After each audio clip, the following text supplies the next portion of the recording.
Allah Bapa kami yang berada di surga, sukacita kembali menjelang sore ini kami mau membaca Alkitab. Selalu terangi hati dan jiwa kami Tuhan untuk mengerti memahami firman-Mu. Dalam nama Yesus Kristus dan Roh Kudus, terangi selalu jiwa kami untuk mengerti memahami firman-Mu. Karena kami selalu butuh firman yang hidup, terutama Yesus Kristus yang selalu menerangi setiap langkah-langkah kami untuk tidak berjalan di dalam kegelapan, menyimpang ke kiri ke kanan, untuk tetap teguh dan setia kepada janji kekal Bapa di dalam Kristus Yesus yang adalah Tuhan dan Juru Selamat kami, yang mengasihi kami apapun keadaan kami dalam segala hal di dunia ini. Jamah bangsa-bangsa dan pertobatan dunia ini di dalam kegelapan, mereka-mereka yang belum percaya untuk mengenal Engkau lebih dekat, dan kami semua bisa memberitakan Injil kepada mereka melalui pembacaan Alkitab kami, agar mereka semua mendapat kasih karunia daripada-Mu, terlebih bangsa pilihan-Mu dan bangsa-bangsa yang belum menerima Injil-Mu. Terima kasih Yesus, amin. Pembacaan Alkitab di siang menjelang sore ini terambil dari 2 Tawarik 35 ayat 20 hingga dengan ayat yang ke-27 dengan perikop Yosia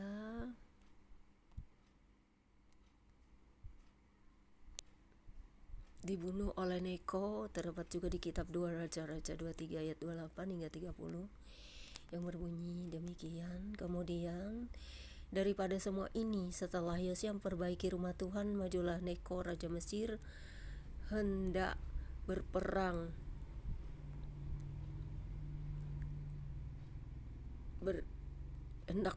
di Karkemis di tepi sungai Efrat. Yosia keluar menghadapinya. Ia mengirim utusan kepada Yosia dengan pesan, apakah urusanmu dengan aku, Raja Yehuda?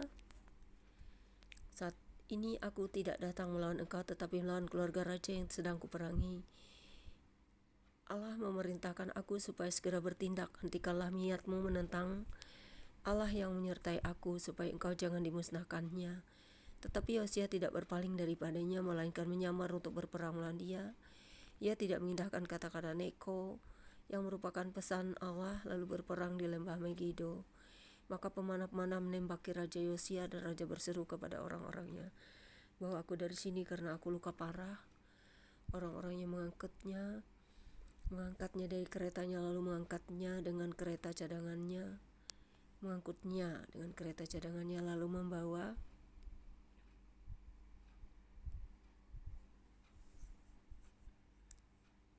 ke Yerusalem. Kemudian matilah ia, lalu dikuburkan di kuburan nenek moyangnya. Seluruh Yehuda dan Yerusalem berkabung karena Yosia. Yeremia membuat suatu syair ratapan mengenai Yosia, dan sampai sekarang ini semua penyanyi laki-laki dan penyanyi perempuan menyanyikan syair-syair ratapan mengenai Yosia, dan mereka jadikan itu suatu kebiasaan di Israel.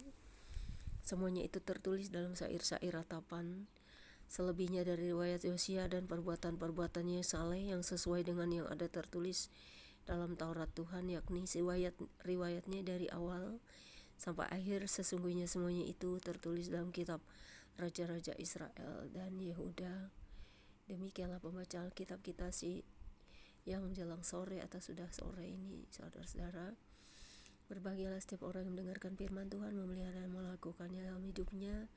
Dan biarlah kita tetap memberitakan Injil kepada dunia ini, agar mereka mengenal Kristus Yesus yang adalah Tuhan dan Juru Selamat manusia di seluruh dunia ini, agar manusia dapat hidup di dalam terang dan mengenal kasih, serta dapat melakukan kasih di dalam hidupnya, tidak jahat kepada sesama, tetapi tetap berbuat baik hingga kedatangan Tuhan Yesus Kristus kedua kali untuk menghakimi dunia dengan keadilannya yang agung.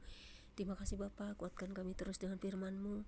Biarlah kami setia dan mendengarkan suara hati-Mu, suara firman-Mu, dan selalu belajar dari firman-Mu untuk teguh dan berpegang pada janji-janji-Mu, bahwa Engkau akan selalu menyertai kami sampai tiba kesudahannya. Kami selalu menunggu kedatangan-Mu Kristus Yesus, baik saat kami dijemput satu persatu, baik kedatangan-Mu yang seperti pencuri yang tidak tahu kapan akan terjadi, tetapi kami akan selalu berdoa, bersiaga, dan waspada untuk selalu berdoa bagi pertobatan, agar sebelum semuanya terlambat, semuanya harus percaya bahwa Yesus Kristus adalah terang dunia, terang yang mengasihi semua orang, terang yang berjalan kepada Sang Pencipta, kepada Allah Bapa di surga, kepada semua makhluk di dunia, untuk dapat hidup di dalam Kristus Yesus dan kasih-Nya. Amin. Demikianlah pembacaan kitab kita siang hari ini. God bless you all. Immanuel, happy Sunday. Selamat beribadah di gereja. Tuhan berkati semua para pekerja-pekerja kerajaan Tuhan di muka bumi ini. Amin.